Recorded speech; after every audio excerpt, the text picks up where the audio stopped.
And when half an hour had been spent in tying up his finger, तो आधा घंटा उनकी finger tie करने में ही लग गया।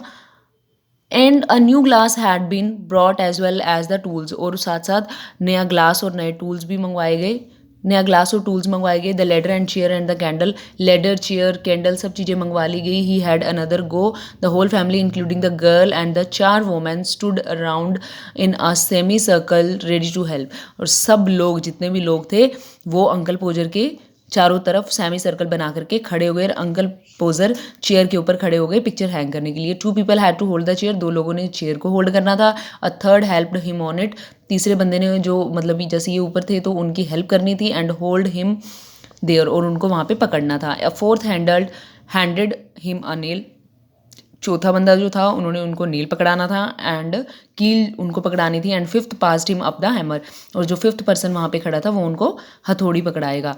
ही took hold of the nail and dropped it, जैसे ही उन्होंने नील को पकड़ा वो अचानक से उनके हाथ से नीचे गिर गई। देयर ही सेड इन आन इंजर टोन, तो वो देन क्या है वो बड़ी इंजर टोन में बोले, नाउ द नेल्स गोन, अब वो कील क्या है चला गया। And we all had to go down on our knees and hunt for it, कहते हैं अब हम सबको नीचे बैठ के इसको ढूंढना पड़ेगा क्योंकि वो नील जो है वो नीचे गिर जाता है।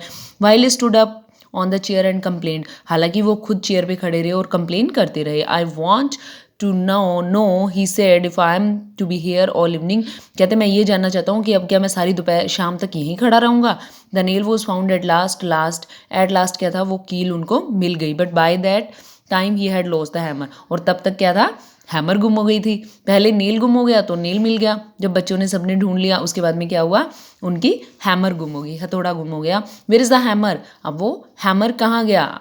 What did I do with the hammer, great heavens, oh my God 7 of you just hanging round there, कहते तुम सातों के सातों यहाँ पे खड़े हुए हो and you don't know what I did with the hammer, कि मैंने हैमर के साथ क्या किया, वो कहाँ चला गया।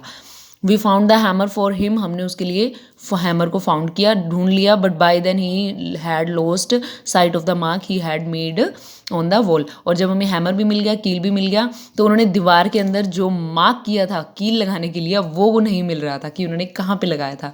Where the nail was going, जहाँ पे कि वो कील लगानी थी। Each of us try to help him but to no avail, हम सब ने अंकल पोजर की हेल्प करने की कोशिश की बट कोई फ़ायदा नहीं हुआ।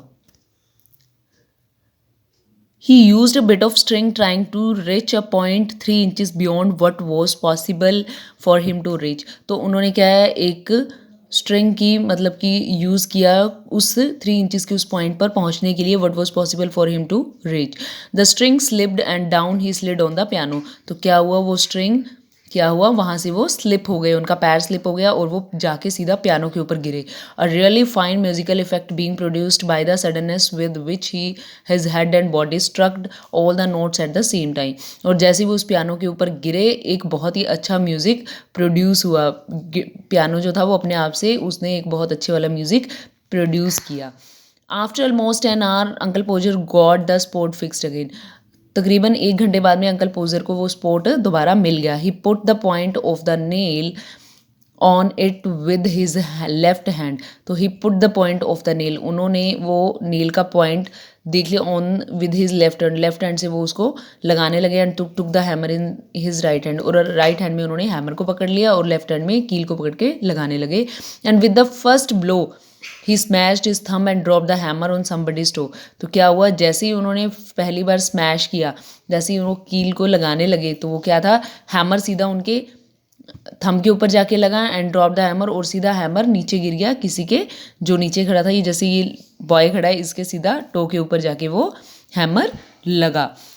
Aunt Maria heaved a sigh and said, aunt Maria ने एक लंबी सी सांस ली और कहा next time I want to be told when uncle Podger is going to drive a nail into the wall, कि मैं बताना चाहूँगी जब अंकल पोजर अगली बार दीवार में कील लगाने लगेंगे, I will go and spend a week with my mother while it is being done, मैं अपनी मम्मा के पास जाऊँगी और 1 हफ्ता वहाँ पे लगा के आऊँगी, तब तक अंकल पोजर दीवार में कील लगा देंगे। Oh you women you make such a fuss over everything, तुम एक छोटी सी चीज़ का के ऊपर इतना मेस क्रिएट कर रहे हो। Uncle पोजर said I like doing a little job like this. कहते मुझे ये छोटे छोटे घर के काम करने बहुत अच्छे लगते हैं। About midnight the picture was up.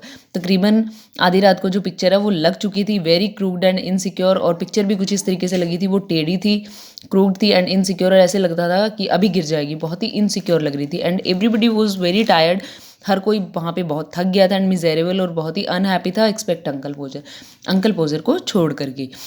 There you are, he said, stepping heavily off the chair on to the charwoman's cons and serving the mess he had made with pride. Why some people would have had a man to do little things like that. तो क्या कहते हैं, uncle पोजर कहते हैं कि पता नहीं लोग ये घर के छोटे छोटे काम करने के लिए बाहर से इलेक्ट्रीशियन और टेक्नीशियंस को क्यों बुला बुला के लाते हैं। छोटे छोटे काम तो घर के लोग भी आराम से कर सकते हैं। So the chapter was quite funny. I hope you have enjoyed. Now sending you the book work, complete it. Okay, thank you.